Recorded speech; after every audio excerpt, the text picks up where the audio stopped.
Good Hey morning. guys, hey guys, hey guys, welcome back to my channel, Lucy Mwangi USA. This is Lucy, and today he is back like he never left. I am here 100%. Round two. Maze, last Friday we had a few hiccups, technical side on our live, but he promised to come back. Today he's honoring his promise. Joan Nduti from Joan Nduti TV. Welcome back. Thank you. Thank you. It's always a pleasure to be here in the presence of the one and only Lucy Mwangi, USA, Miss Delaware. Yeah, the queen of radio. Wacha kunichocha. The Wacha queen kuni- of radio. Mi nakwambia wewe ile kuchachisha umechachisha hiyo YouTube. Tuna take notes. Relax and take notes. Wewe unanichochanga sana wewe, utaacha. Uliza mafans by the way. Before kichwa ijae. Wanaamini. Eh? Uliza mafans wanaona yenyewe wewe ni mtangazaji. Oh, yeah, asante. Yeah, how have So you thank been? you for honoring. I'm good. Thank you for honoring your promise to come back. I know here in America, Aki, we are busy. We are busy. Everybody is trying to fit in some kind of thing every day, especially weekdays, and then especially for you on weekends. Unakuwaga busy sana. Yeah. So I appreciate you taking the time, and I want to wish you a happy July 4th. By the way, July 4th is tomorrow. Wewe. Ma celebration zinakam. Nimeona hadi kuna flag nini. Unacheki flag basi. Nimeona hadi Unacheki. nimeziteki. You'll be on the street nini ukicelebrate na fireworks. Yes, everybody, tomorrow is July 4th. Here in America. It's a huge celebration, Independence Day, America's Independence Day. So last weekend, ilikuwa sherehe tu huku America. July 4th weekend is a huge thing. Ma fireworks, kanywaji, party after party.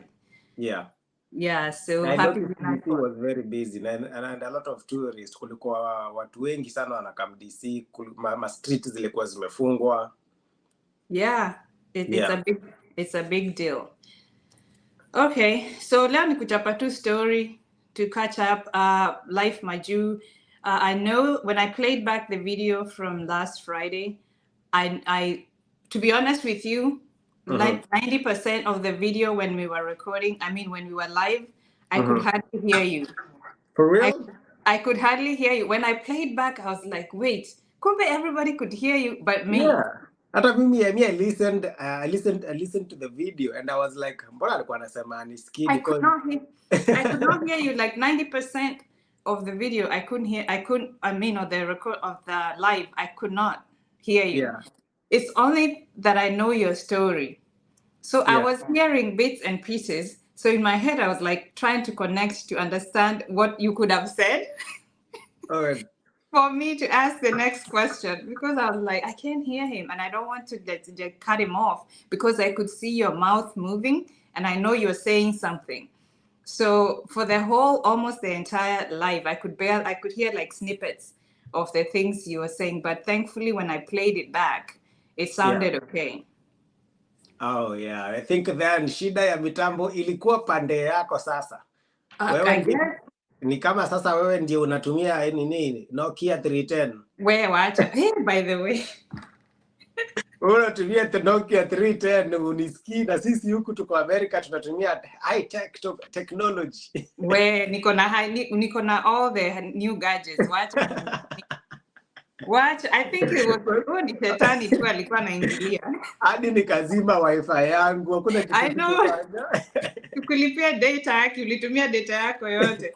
Wewe by the way, story ya data, kwani data yuisha? Mimi sijasikia data ikiisha. Uko na unlimited? Honestly, sasa hapo I think sasa niko na unlimited. Mimi sijuagi hata. Sijasikia data yangu imeisha. Wacha nikuambie. Before I knew anything about unlimited, I used to buy it in like it's limited. So unaambiwa nunue this much. And then, ukienda over, it becomes so expensive. Right. So when I bought my daughter a phone, and then she started streaming all these things, nikaona bill inakuja karibu nizimie. I was like, okay, so my other option at that time nikasema, afadhali nilipie unlimited. Yeah. So ever since that time, nimekuwa nikilipia unlimited. So pole for using all your data. No, that's okay. That's okay. I think niko unlimited because T-Mobile ndo linileta bili ingine kitambo when I was new. Kutoka hapo nikajipanga. Mimi nasemaga tu nipe yenye sitasumbuana na mtu. Unlimited calls, unlimited text. Yeah. Yeah. Yeah. Okay, so just give us a quick recap ya where kwanza uliniambia ulienda Jomo Kenyatta. Ni ukweli? Ama si wewe uliniambia hivyo? Niliendaga Jomo Kenyatta 2008. Nilikuwa form 1 Jomo Kenyatta High School. What? Yeah, hiyo time bado ilikuwa separatiwa like kabisa. Bado tulikuwa nasoma na madem. Sasa nasikia imeseparatiwa. Yes, sasa kuna Jomo Girls na Jomo Boys. Oh, so Ushago kwetu is right around the corner from Jomo Kenyatta. Wewe la kwa kamlima. Si upande ya maili moja the other way, like Bahati up the road. Oh yeah, it's a very cool place. Yeah. Okay, so kwenda Bahati Girls. Miss kwenda Bahati Girls we were shipped to Kericho, Kipkelion. Yeah. But Bahati Girls is my closest school, Aki. Tungenda tu hapo. Yeah. But that's where we went to church, Bahati Catholic Church, and then there is Bahati Catholic Church, and then next to it there is Bahati Secondary, Bahati Girls. Yeah. And then my sister wa huko, the nuns, I was friends with them. Sasa mi eventually nilikuwa naona mi nitakuwa I'll be a nun. Ulikuwa umesema wewe utaki mambo ya wanaume kabisa.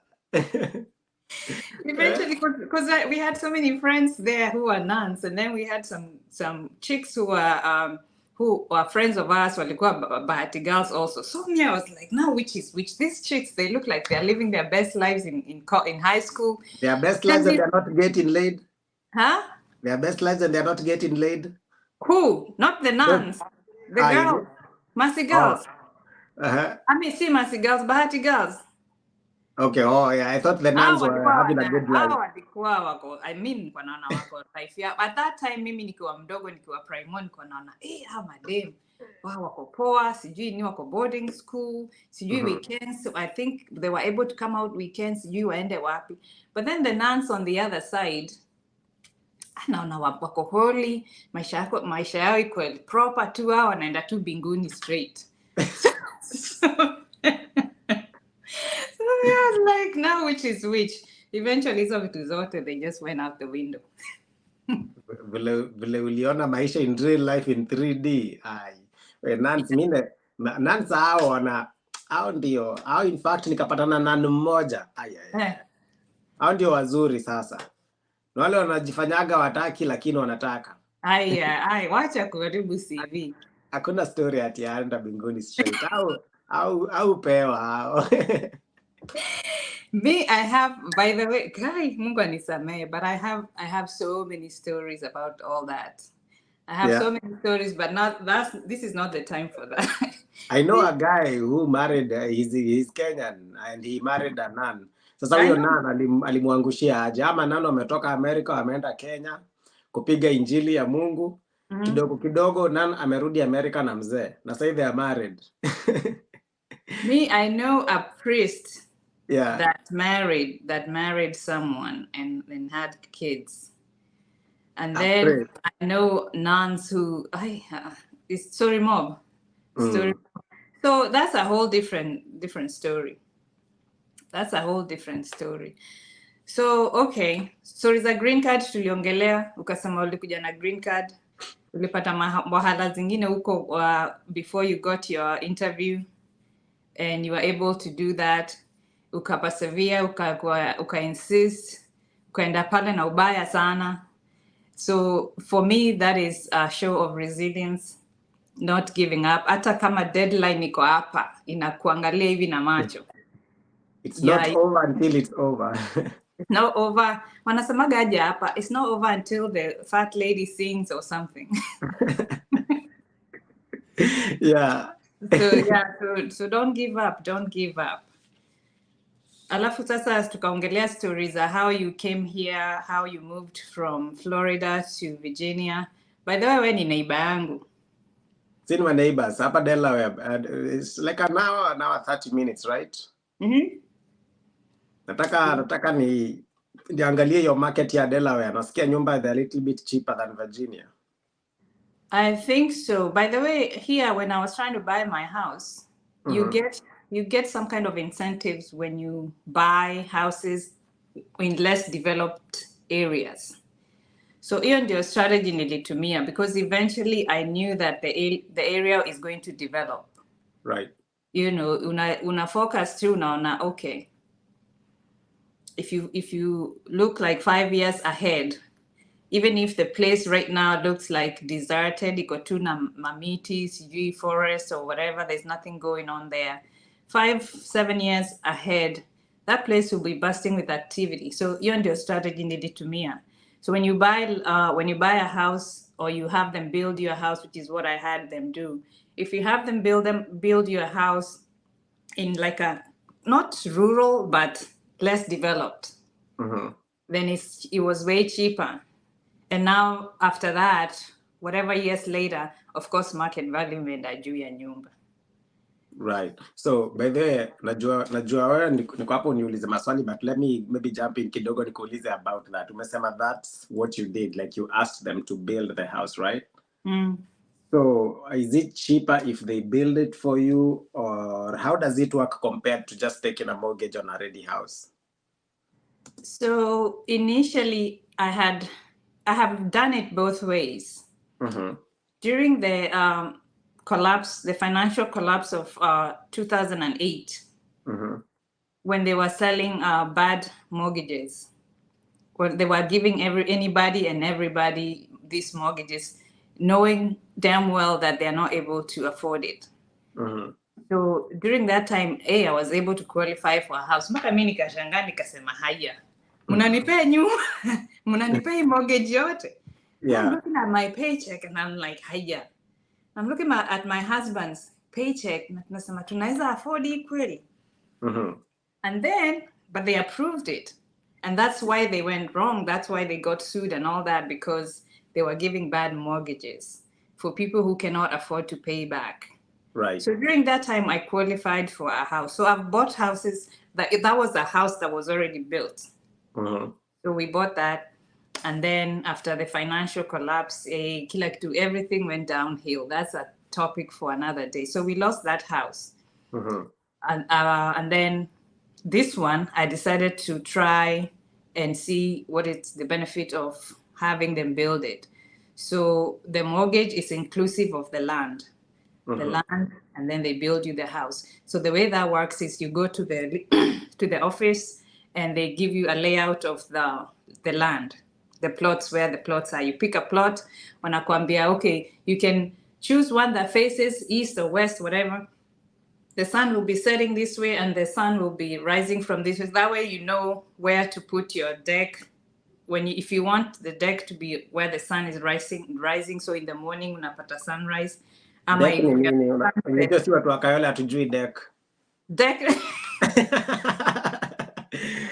Deck wewe unakutupoteza. Deck ni nini? Deck ni balcony. Deck ni balcony, yeah. Okay. Oh my God. Deck for nini? Yeah. So you pick your plot. Yeah.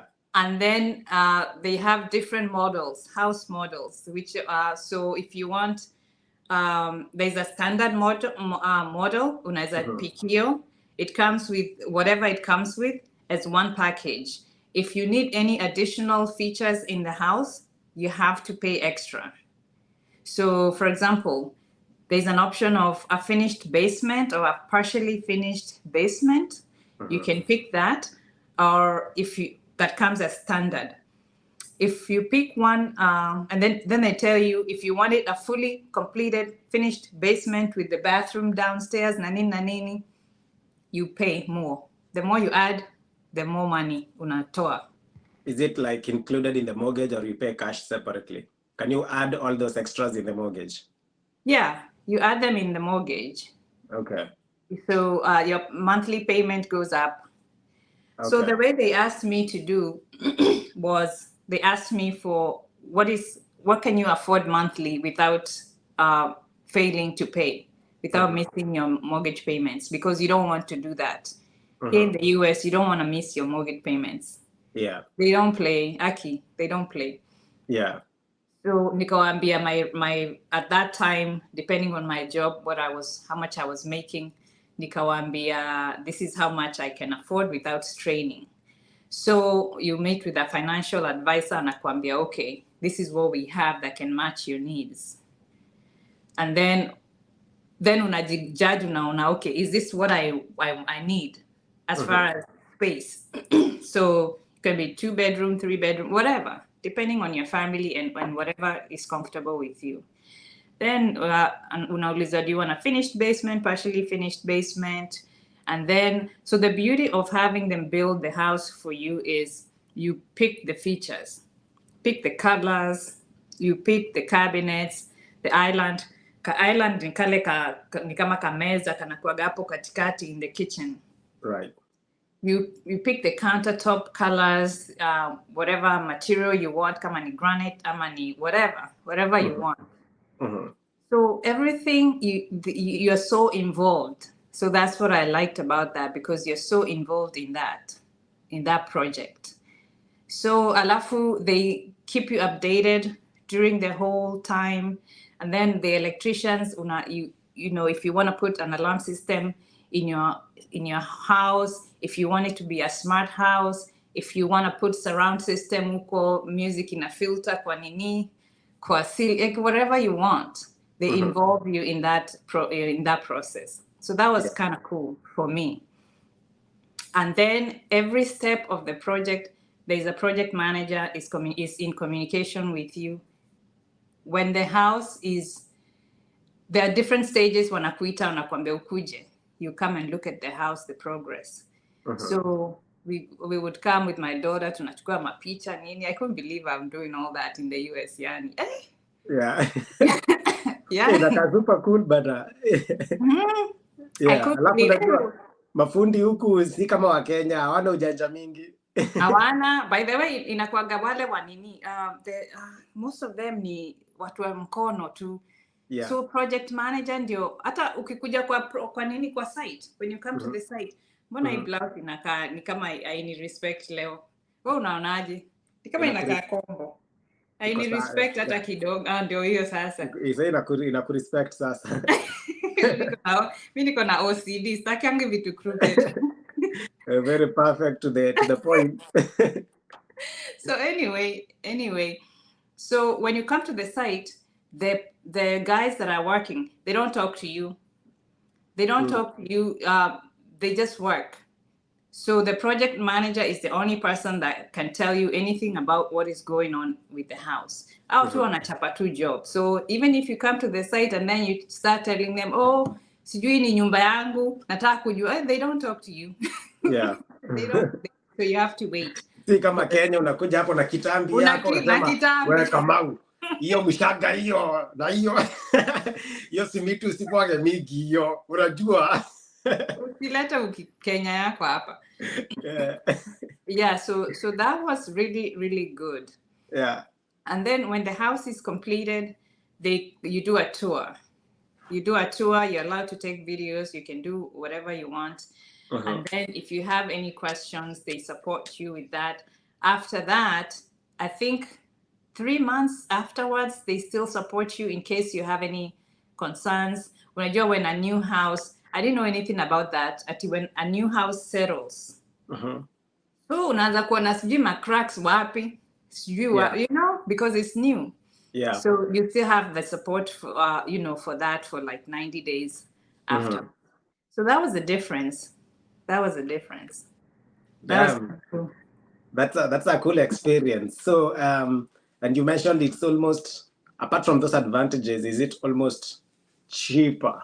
Like if I found a ready built new house and na kuna mwingine ana offer kunijengea from the ground up, the mortgage itself, is there a difference? Is there a reason why one would choose one or the other?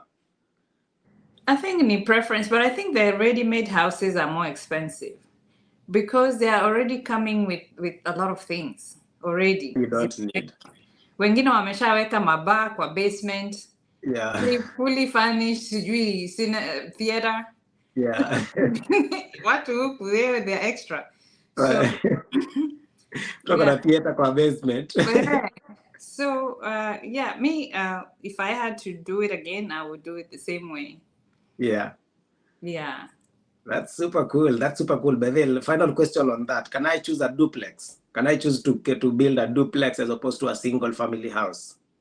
So it depends on the neighborhood. There are rules like homeowners association. Yes. So, okay. There's like homeowners association. At the same time, they want the neighborhood to look a certain way. So, like I said earlier, you have options of the models to pick. So you can only pick those. So if they have 4 designs, you pick one of the 4 designs. Usianze kuleta sijui vitu zake. Jakera ta ila kama no. Yeah. No, you can't. Yeah. You have to pick. You have to pick one of those models that they have. That way, neighborhood inakaa tu poa. Makes sense. But there's kwa nini mimi napenda mashamba. Mimi napenda huko kwenye kuna mamiti, huko mbali na watu. In fact, for me that's like my ideal. In fact, nataka nichague place kayo na kusikuwa grow, kukue tu ni mali naenda naona tu mamiti kando naona tu green pastures. I like as I grow up I prefer secluded, lonelier places zenye hazina activity mingi.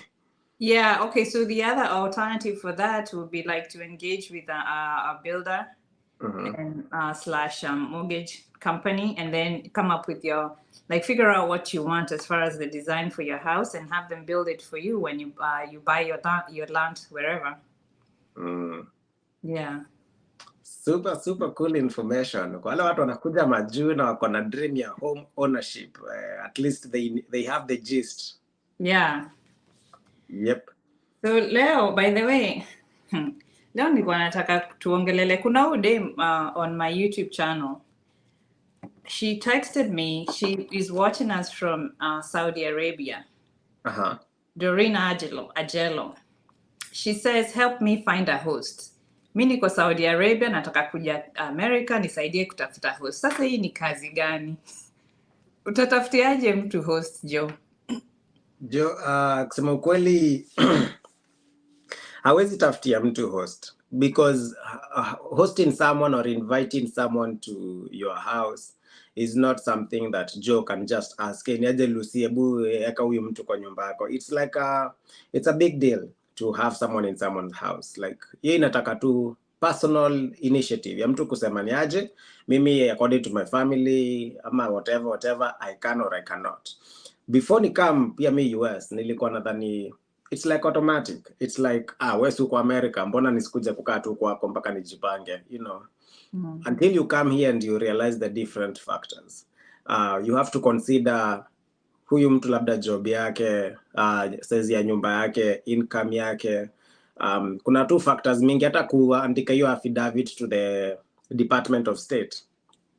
You have to pre-qualify because you have to send like your tax information, vitu kama hizo. So they need to see that you as a person, first of all, you don't default on loans, or you don't have, you don't default on your debts, and you are able to meet the needs of yourself and your family and this person that you're hosting. So kuna different factors na play around.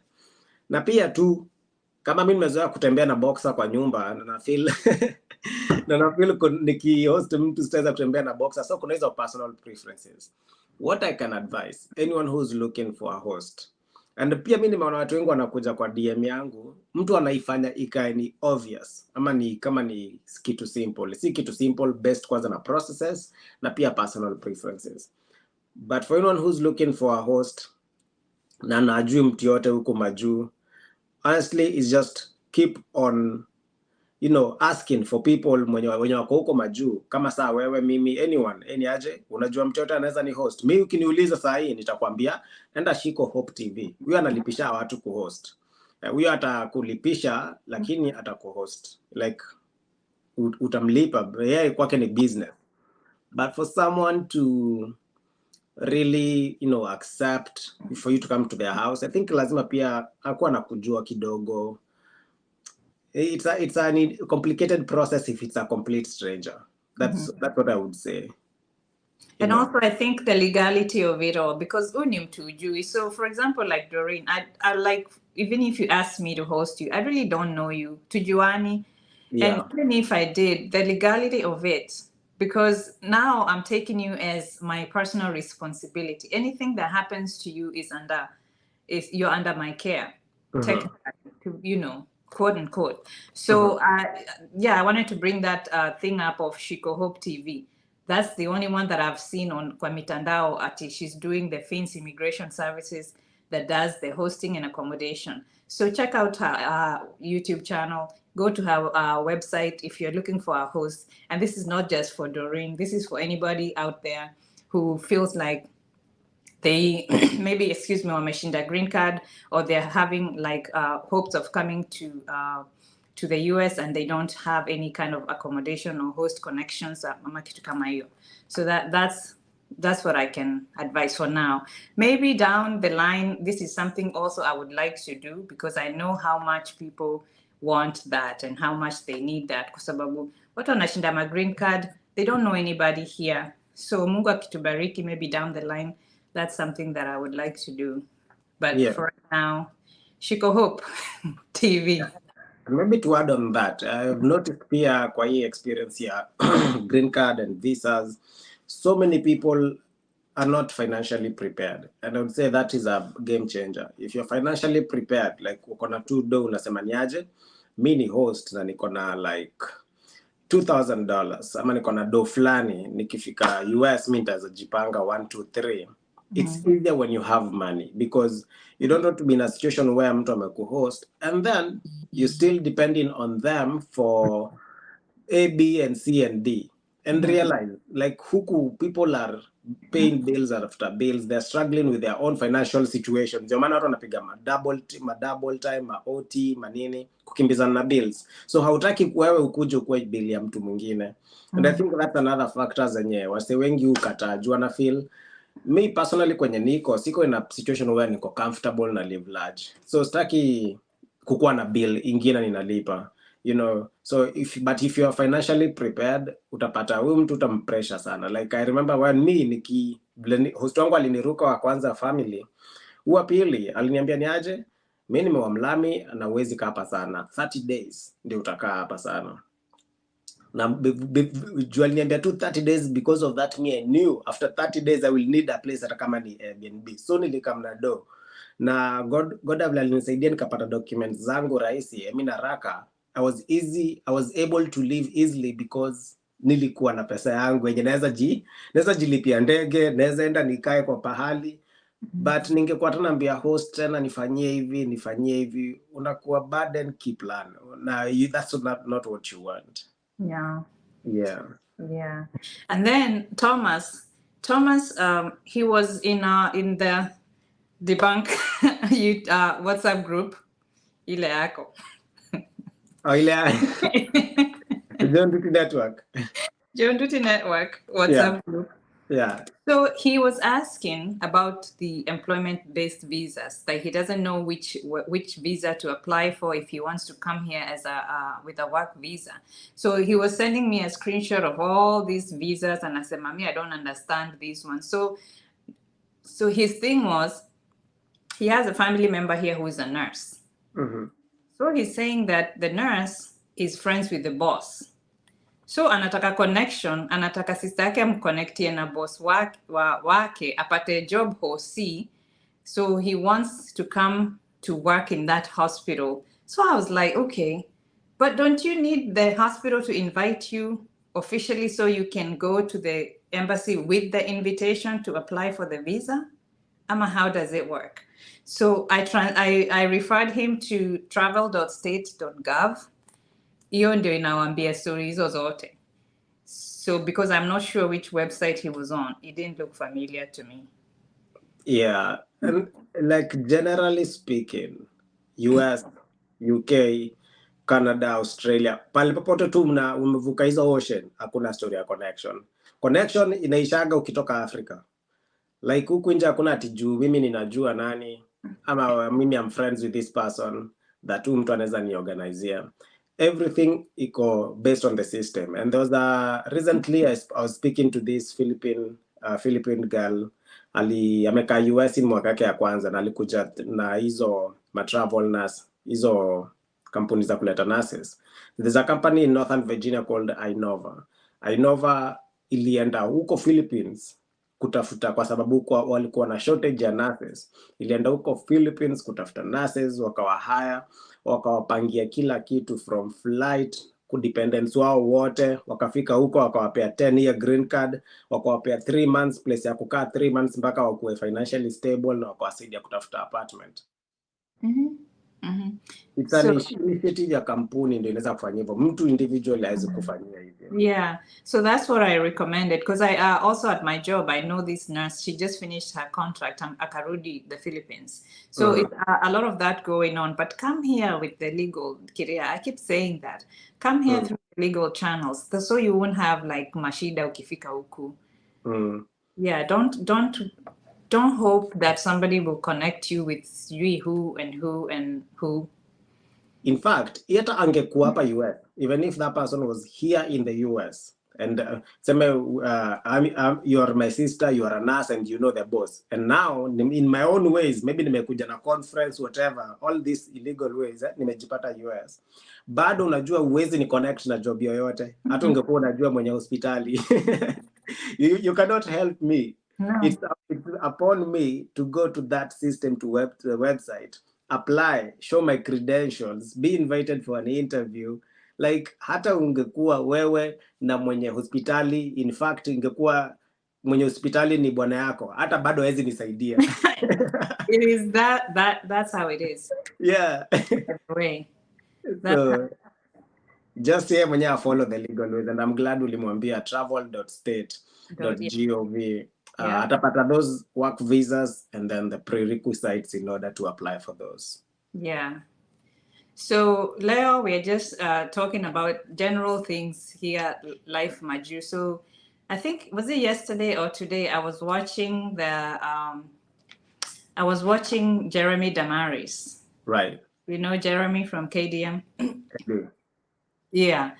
So, and the thing that made me bring this up is because when people saw me like start a YouTube channel, so people are stopping me at work or whatever saying, "Hey, mumeanza kulipwa." I'm like, guys. Do people ask you that? People think I'm a millionaire because I'm on YouTube. Right? People don't know that everything is a hustle. You have to put your foot in your game, you have to hustle, you have to struggle, you have to put in the time. So Jeremy was talking about, I know he's a big deal, he's a MC, he does all this journalism, outside broadcasting, interviewing people all over US. Hata Kenya anaendanga anafanya hizi vitu. So, but he was saying his side hustle is cutting grass for people in his neighborhood. So his video inasema back to my hustle, he's the one that cuts the grass for most people in his neighborhood. So people need to stop seeing people on YouTube or somewhere or wherever wanaona, hey, hawa ni mamillionaire, they're living large. What he was saying was just respect your hustle. Don't be embarrassed about what you do. Kama inakuletea dola ikuji imejiandika hapo, Lucy ni CNA, Jeremy anakataga nyasi, Joe sijui anafagiaga wapi. Dola tambui. So just don't be embarrassed about what you're doing. Even if it's a process, it's a stepping stone towards a bigger goal. Be proud of what you're doing. Do your job 110%. Whatever it is, be proud of it. He was very proud about cutting his grass, showing us mahali anakatakata manyasi nini. And hiyo job inadlipa, by the way. Landscapers wako na do hii US. Landscaping is in fact, hiyo ni kampuni mtu anafaa kukuwa nayo. Ni pesa ya bure hiyo. Hiyo ni Yeah. Hiyo ni do. Kwanza ukiwa na contractor tunawaambia like the guy that cuts my grass is every 2 weeks unless nyasi imekauka sana, you know, so he misses that. So I mean, watu waache kudharau watu. And then by the way, what he was saying is that we are sweating, we are working so hard here. We work so hard. People, when they ask us for money, and I'm not venting, I'm just saying, Yeah. when people at home ask for help, we don't mind helping when we can. Right. But if I go pick up a shift, it's my day off. I pick up an extra shift. I go and work and get $200 or whatever amount of money I get. I send it to you. And you drink alcohol. Unakunywa pesa yote, pombe. And then 2 days later or a month later, you're back asking, how do you think that makes somebody feel? Wewe uko America, pesa iko ni mingi, unachuna kwa mti. Yako tutakunywa, tukunywe, alafu tukuitishe ingine, na ukikataa kutuma tuseme wewe ni mchoyo, wewe ni msee mbaya sana. Yeah. Let me maybe to add on that, people like, you know, ni kama ile mentality mtu aliendaga America, so hiyo familia hao wana swim in pesa. They don't know the person that mwenye ako America, there are so many sleepless nights. Yeah. There are so many days where you don't have even peace of mind. Like, wewe niambie the last time ulikaa kwa nyumba yako wiki mbili mzima bila kufikiria kitu yoyote. Imagine yani just chilling for a whole week. You don't even feel the need of going where. Una watch series, uko Netflix, unatoka kwa gari yako, unaenda ka shopping kidogo, unarudi. Do you know people in Nairobi or in Kenya live that life and they're managing life? Like me, I remember the last time I was that free. I was in Kenya. Like, neza toka, yani neza hata binge watch series flani from season 1 to season 4. Hiyo tu, but here you're denying yourself a lot of pleasures. Just to keep up with the curve. Alafu ni vile umesema tu, sometimes hata mimi ninataka kupumzika, but kuna mtu ameni pressure or something, kuna need ya kitu flani. And I put myself in a lot of pressure to get that $200, $100. Mimi kama I think even you've listened in my previous video, and umesema we should not be embarrassed about our hustle. Niko military. Bado utanipata nikipiga Uber. Bado hiyo kazi naiogopa. Bado utanipata huku nikitengeneza content. Unaiogopa jua nini? Unaweza hivi zanga zilikupata juzi. Anyway, hiyo job nimekuwa kwanza DC ni ku dangerous. Nimekuwa in another situation pia with some teenagers, karibu niatakiwe na teenagers fulani hapo hivyo. Like inakwaga ni job tu iko risky, and those are the things that we have to do. Sometimes I desperately need $100 either to pay off a bill so that I can save on my mshahara for something else, or kuna need imetokea nasema hapana, I need some time, nataka sasa niko free hizi 3 hours 4 hours, wacha niende nitengeneze hiyo 150. Hiyo 150 itanisaidia kufanya kitu kingine. But ingekuwa it's up to me, na si hizo my expectations za watu ama responsibilities tunakeleagwa juu tuko majuu, ningekaa manze mtaani ni chill, hata mimi nirudishie mwili shukrani. Atunaga time kurudishia mwili shukrani. Imagine atunaga, alafu natumia hiyo mtu pesa nyumbani, yeye anaringia watu, mimi mtu wetu wako America, nipe jago mbili za keki. Kila mtu apewe kapi heri. Oh man. But Lucy, I think that's the reason why. Umesikia mimi hata mimi nikiwa Kenya nilikuwa nasikia wale wasi wanasema aliendaga majuu, akaanza kuringa, haongeleshagi watu, aliendaga majuu akanyamaza, hata mama yake amsaidiagi ama sijui brother yake sijui siku hizi ni nani, hata wajaijenga. Now I realize why. Now I know. In fact, juzi tu ndo kuna dem fulani alikuwa ananiambia kuna mtu mwingine alioaga mzungu, ati huko amejiendeleza, tunamuonaga tu, but hadi hajaijenga nyumbani, ati sijui mama yake bado anaishi ni poverty, sijui watu wao. Mimi nilijustify, alisema vitu mbaya kuhusu huyo jamaa. Na anasema jamaa amekaa huko over 20 years. Nikasema mimi I've been here less than 3 years and I can honestly justify. Hata mimi nakaaga hivi nasikia kunyamazia everyone. Nakaaga hivi nasikia kublock everyone. Nakaaga hivi nasikia yani hata sitaki kuwahi kanyaga hiyo place tena, kwa sababu story na kujenga, tuanze na kujenga. The moment umesema unataka kujenga hivi mtaani, mindset ya kila mtu around you inabadilika into how can we benefit from him mjengo. Ni vile wewe umejenga hapa hivi, at least hapa kuna sheria, hakuna fundi atakwambia simiti ni 1200 na simiti ni 800. Hapa utakuliwa do kujenga ukiwa hapa US. Haya, hiyo ni reason moja watu wengi wajengagi. Reason number 2, watu unyamazia watu, wanalenga watu, ni hiyo pressure na expectation. You realize you can never live your life. Wewe utakuwa unapiga ma overtime, ma OT, usupport watu wenye wanaishi poa kukushinda. So I understand, even if I vent about that all the time, and even when I get a chance to talk to any of our family members ajaribu kunieka in a situation, namwambiaga mimi I will cut you off right now for my peace of mind.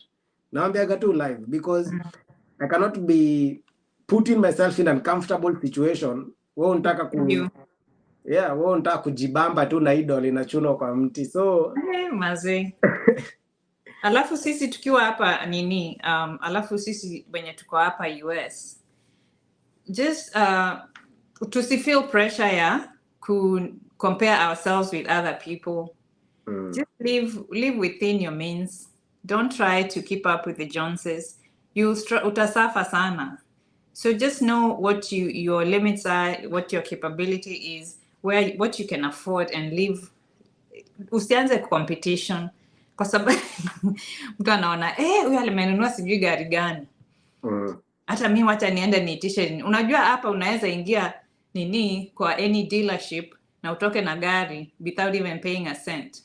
Oh yeah, sasa ukitaka Mercedes unaenda unachukua Mercedes, by the way. Unaenda unachukua.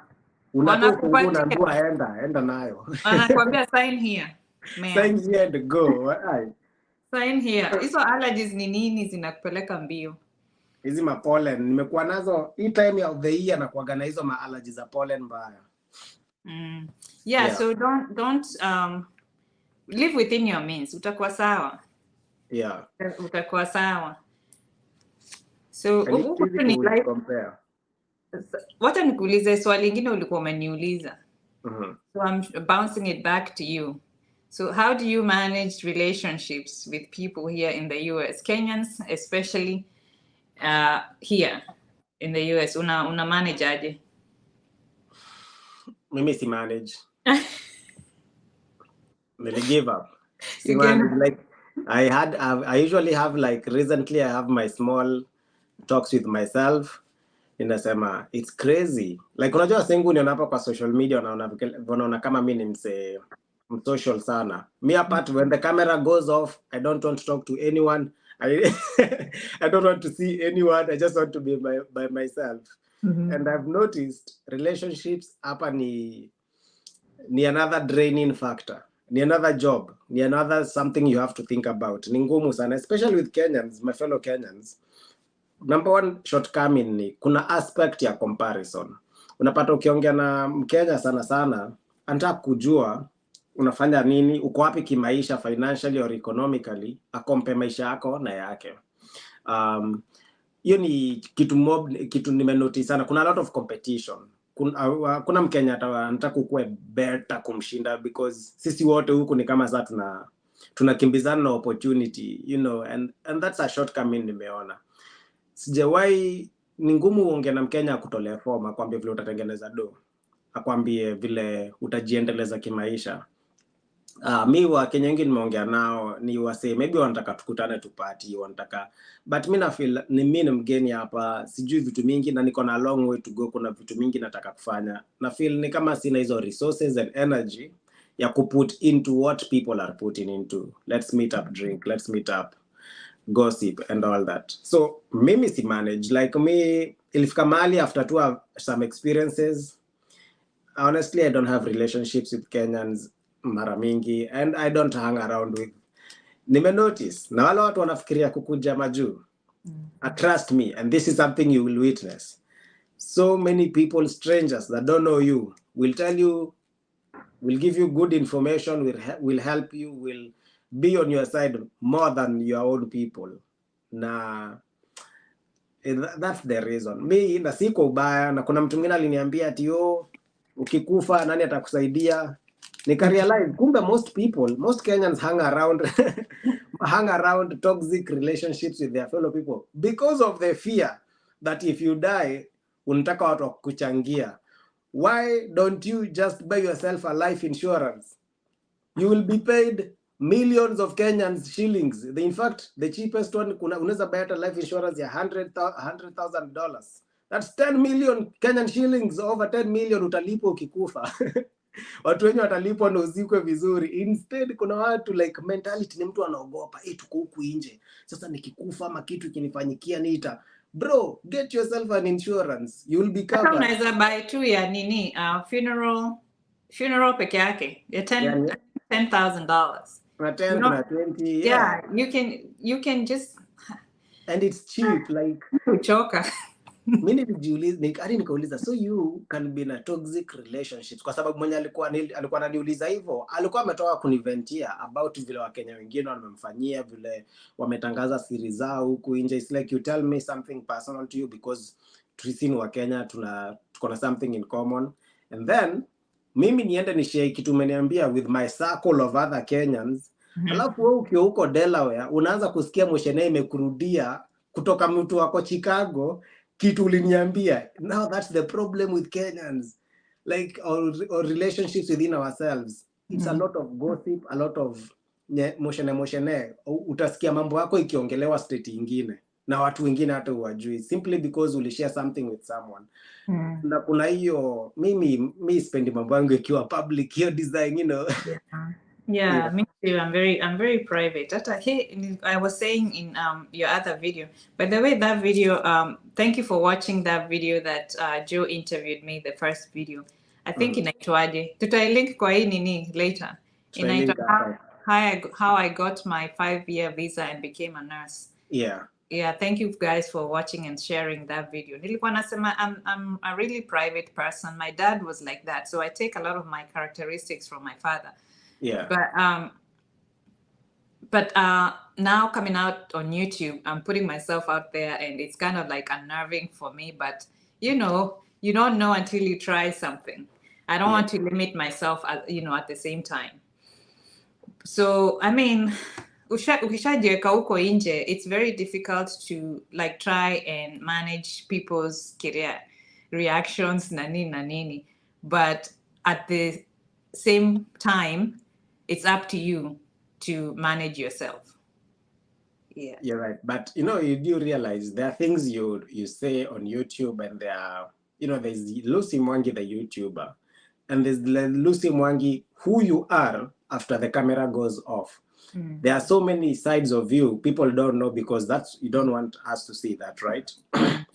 And now, me personally, I'm comfortable with putting myself out there, because what I'm talking about out there is something I'm comfortable of. You guys can debate on that, can talk about that.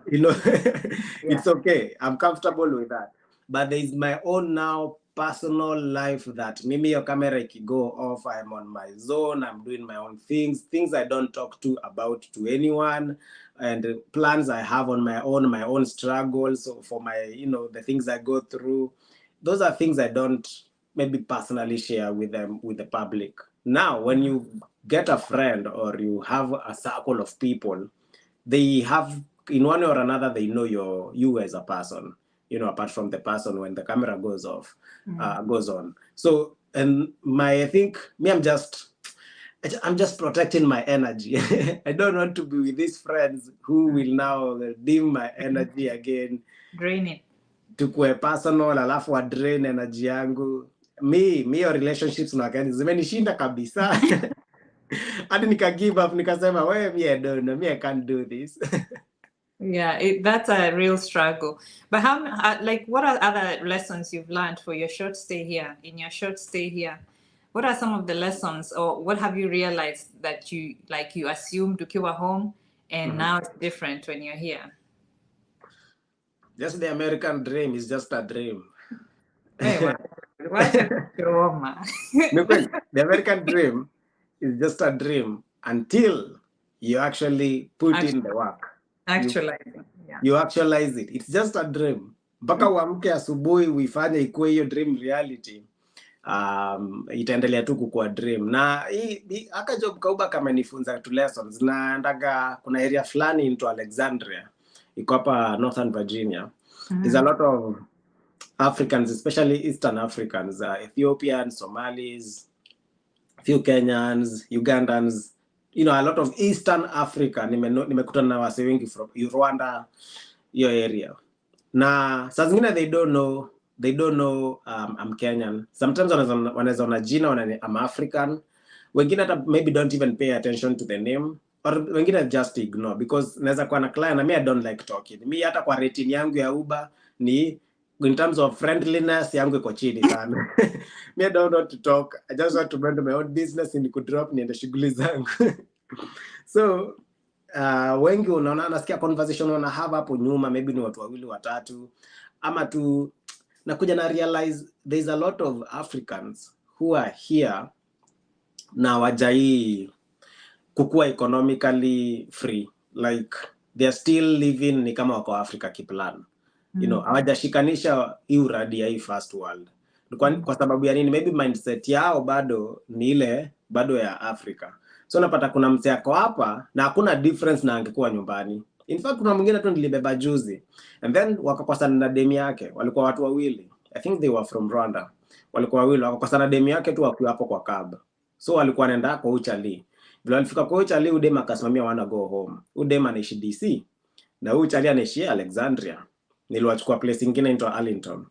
So vile walikosana, iko hapo kuna vile una edit address, una update address. Unaweza sema hii kwa drop off alafu tutaenda address ingine. Wakaniuliza yeye sasa huyu anataka kwenda DC itakuwaje? Nikamwambia tu just change on the app, mimi nitapata notification, I'll be rerouted ni kudrop mimi nipeleke DC. Alafu kadi yako itachajiwa to the extra distance. Waka discuss wakashuka. So mimi nisha drop. Nikamwambia so nikidrop itabidi mme order tena, ikikuja kwangu ndio nita accept. Akanambia hapana usi drop kwanza. So wakadiscuss hapo nje, wakanambia just drop, we don't have enough money on our card. Hatuna do ingine. Kwa jilikuwa around 20 miles to DC. Nikamwambia okay sawa, nika drop. So mimi niko hapo tu sitaki kumove na ngoja tu nipate request nyingine just take kuchoma mafuta bure na ngoja hapo. Tunakuja akanok kwa dirisha yangu akanambia tuko na cash $20 unaweza mpeleka DC. Ingekuwa ni around maybe 25-30. Mimi nikasema tu ni sawa. Ndo nikafikiria nikasema, yani kuna mtu anaweza kuwa I don't know, mimi naona kama nina struggle, lakini nikarealize kuna mtu anaweza kosa pesa kwa credit card ya kuitisha kuitisha cab. Like unajua inakaga obvious when you just use your credit card for something and money is always there. But there are people who actually do not even have money for paying a taxi on their credit card. So that means in terms of mtu max out kabisa, mtu ameshindwa kumanage finances, na mtu hataki kupiga job juu vitu kai hizo. Ukitaka tu pesa kwa hiyo credit card, enda job, pata paycheck, improve credit yako, weka credit. Ni watu hataki tu kupiga job. So hizo ni vitu nimelearn sana. Hapa lazima ujitume. Lazima ujitume ama things will go dark for you real quick. Mazee, hiyo job ya Uber wewe. Nilikuhurumia sana na hiyo story. By the way, if you haven't watched that video, ilisema naitwaje how you met a Karen? Na vile karibu niitwe polisi bana. Na unajua hiyo ni Mungu alinisaidia. Huyo Karawa angekuja hapo, hiyo story, the fact that I am black, hiyo story hata singesikizwa. A black man in America. A black man, na sasa nikamzungu kanasema I'm being taken advantage of. Nini. We. Yeah. Nili drive off hivi nikasema huyu karibu aniingize kwa ngori ya kimataifa. Na hadi alinirecord hapo kwa macho yangu hivi na kamera. Ananiwekea hivi kamera kwa uso. Anasema so what are you gonna say now? Mimi nimecheza chini tu na relax. Tunamwangalia tu. Za chini tu. Alimaliza nikasema we sitaki kudeal nayo. Acha tu nitumie Uber hizi mapicha mimi niendage. Yeah. Mungu alikusaidia hapo.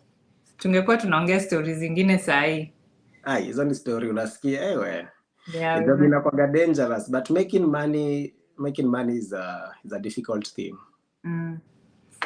So respect your hustle, and then respect the people. Watu nje. Yani hats off to us, these Kenyans out here, Africans out here, trying to make a living. You know, when you know to most of us started from very humble beginnings. When you come here, life inaku humble, life inaku humble.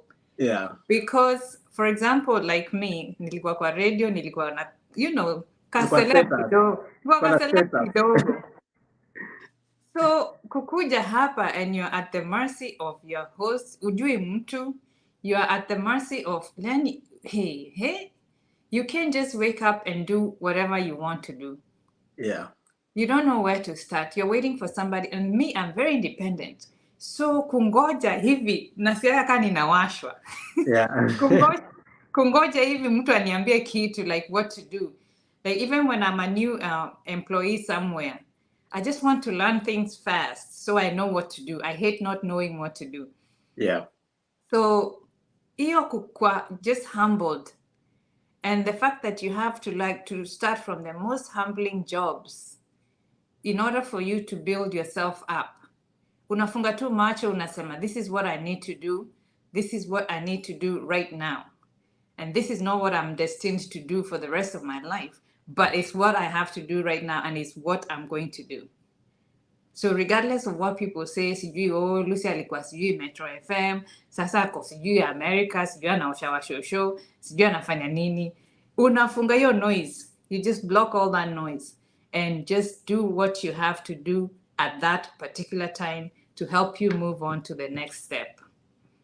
Lakini the humbling experience is wewe. So hapa itabidi like unaweka pride yako kando. Kuna mtu mwingine alinienjoy like kuna time nilipostigi video fulani, I was doing some deliveries, food deliveries. Na mtu akanisema, hey, ati kama hiyo ndio America, mtu alienda huko kudeliver chakula kudeliver chakula kwa watu, ati wacha ikata mimi nikae Kenya. Basi kaa tu Kenya. Nikamwambia, first of all, hii in 3 hours nimeweza tengeneza pesa unaweza lipo mwezi mzima. Nikamwambia hivyo number 1. And secondly, hapa you choose your hustle. Ni vile umesema tu, there are things you do as you look for the other side of life, right? Kwa zile vitu unataka ndo ufike ile level unataka. Mimi niliangalia hivi nikasema, okay, I'm in the reserves. I have a contract which is not like every day kwenda job with the reserves. So this other time I have a choice. I can either get a 9 to 5, niko in another job that is almost probably depressing, or I can go to school, I can start studying, I can start, improving myself as I put my eye on the price on what I want to do. But in the meantime, as you look or, you survive, kama unahitaji 200 for something, haitatoka kwa mti. Pia utaenda nje nyingine uitafute. And mimi naweza sema hizi hustles za hapa na hapa zimenisaidia sana kufanya vitu zingine kando, kwa sababu you have just to start somewhere, and as you start somewhere una survive tu, as long as you're getting paid towards your goal, that's the motive, kwa sababu you can't just sit useme ba mimi nataka tu ni work on my goal. You still need income. Yeah, you still need income. Now job moja haiwezi tosha. Hey, mazee. Especially here in America, I think a lot of families are sustained by 2 incomes. So when you're reduced to a 1-income household, and you probably have kids or other people to support, you can't just do one job. Yeah. Lazima uhustle, ufanye hii, you have to have multiple streams of income so that unajisustain. And if you've not been to that level where you're making passive income, ati money is coming to you even when you're asleep, if you haven't been to that level yet, which is our goal, everybody's goal at the end of, whatever years you want, in about whatever years you want to be able to make passive income. Hiyo ni ile tu umekaa tu chini, pesa tu zinaingia kwa account, hata ujui ziliingia saa ngapi. Yeah. But if you haven't been to that level yet, that means you have to wake up and go do something. You have to actively go and make your money. Kama ni nurse, unaenda unachapa job ma shift. And then in addition to that, if you have a side hustle, whatever side hustles you have, watu huku wanashuka nywele, they on the side, they do YouTube on the side. They do makeup tutorials and then post them on YouTube. They do wanapika machapati huku tuna order sijui mokimo pilau, you know, whatever you're good at and whatever you feel like you can make money from. It is very difficult to work here to just have one source of income and una manage.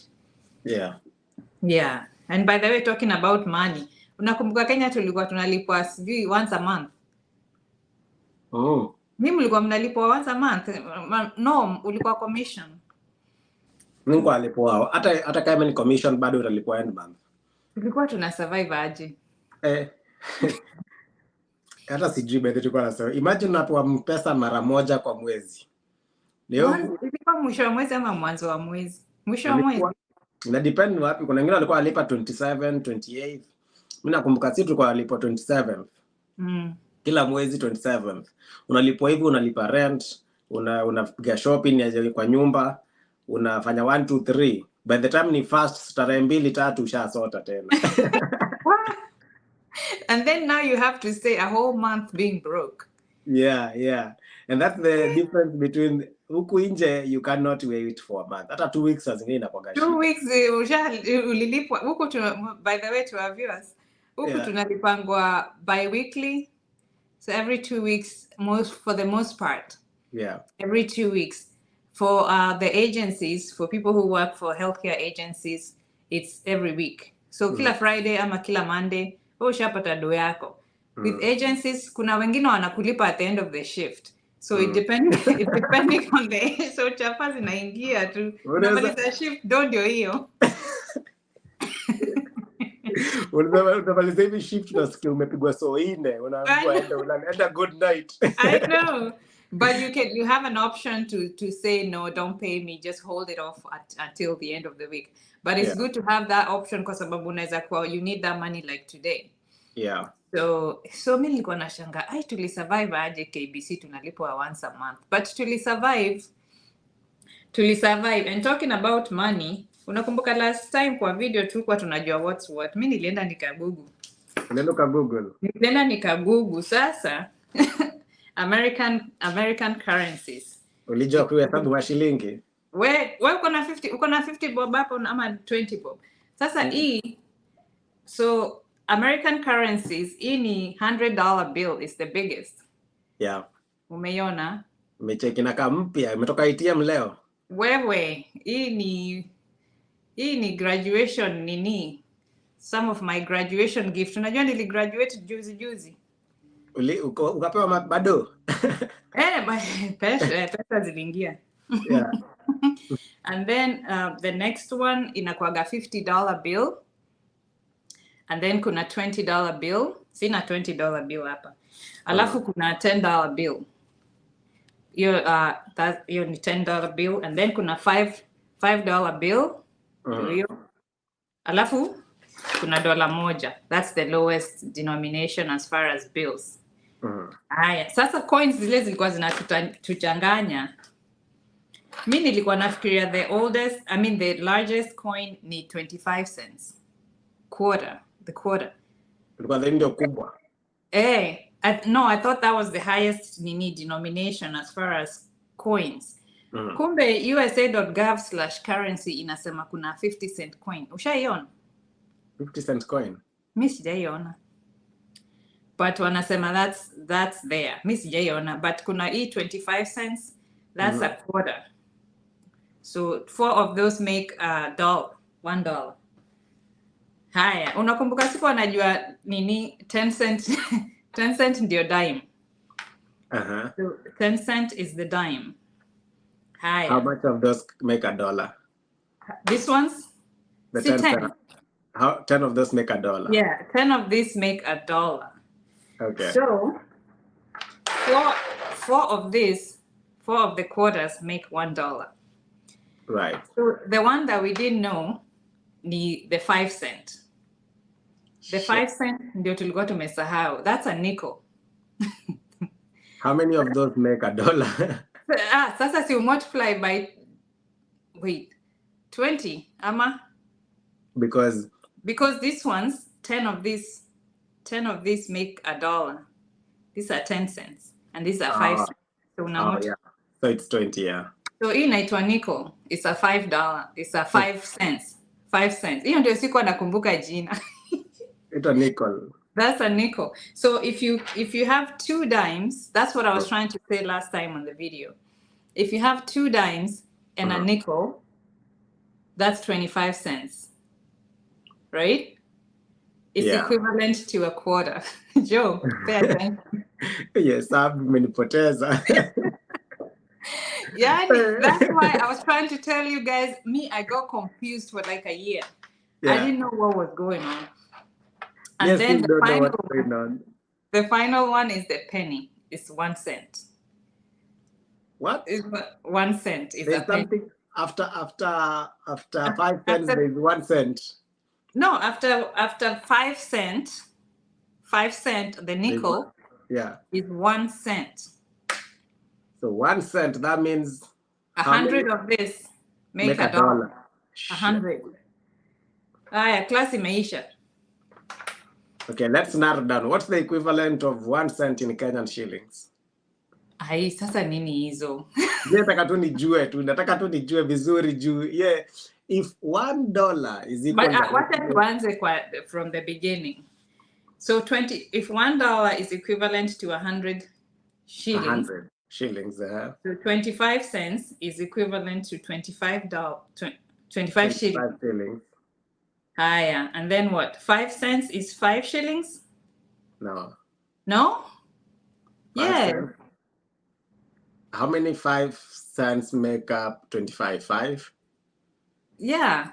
So 5 cents is 5 shillings. Yeah, okay. And then 1 cent is 1 shilling. So 1 cent is 1 shilling. Unataka kuniambia nya economy yetu ni mbaya hivyo? Yeah. Economy yetu ni mbaya hivyo. You're designing like 1 cent ndio 1 shilling. That's what I'm trying to narrow it down. Hata ninaandika. Kumaanisha 1 cent ni pesa ngapi ya Tanzania? Sasa na Uganda utaweka kwa nini? Uganda? Utaweka kwa bags. Hiyo pesa yao. Ugandans and Tanzanians who work in abroad house wakituma pesa nyumbani watu wanabeba na briefcase. Wanabeba na bag. Wanaenda wanabeba na gunia. Wakituma $200. Maze, tumechukua 1 hour already. Stories zimechacha. Obviously, this is not the end of these conversations. Hopefully, we'll make time. I know tuko busy, but hopefully we'll make some more time. Tunaweza to record and then we can upload it at a later time. We don't have to do live. Once in a while, we can do lives. But always a pleasure. Unataka kuongeza nini? Always a pleasure. If you're watching this and you're working towards immigrate to the US of A, keep at it, persist, and most importantly, research, but do it yourself. Read those websites, do it yourself, usingoje connection. Sasa uliza connection, kwenye ukishafika final stages sasa, umefanya kila the heavy lifting, inakuwa ngumu. And something maybe I might add, na hizo wale waseu kuja kwa DM na maswali kadhaa ama wasaidiwe na 1 2 3. I personally muske nimechoka mtu akitaka nimsaidie na kitu iko kwa initial stages. Unaona hapa initial stages ukile foundation, hapo uko on your own bro. Hapo hakuna msee atakusaidia kwa sababu unataka ni mimi ni heavy lifting for you. But sasa ukishafika mahali sasa uko huku mwisho unataka the big ask. There's something I was telling my viewers. If you know or you talk to anyone mwenye yako abroad or you have friends who can escalate your dream, watenge for the big ask. Usiku unauliza hapa ask ndogo ndogo. Kwa sababu if utani pressure na ask ndogo, ile time ask kubwa itakuja, mimi sitakuwa na energy yako. So work at it, research, put in the work, na manze persist ni possible. Kama mimi nilitoka Kayole, pia wewe unaweza toka mtaa. Shukran manze Lucy for having me. It's always a pleasure, Joe. We'll do this again another time. Thank you so much, guys, for watching. Thank you for subscribing to Joe Nduti TV and for watching all his videos. And then hapo watch hizo videos zake. Akona story mobs and he's hilarious, by the way. And then thank you for subscribing to my channel and watching my videos. I know I'm still new up on Nico Freshy, but just keep on. Keep on. I'm looking forward to doing better and bigger things. So I hope you'll join me for the ride. Lucy Mwangi, eh?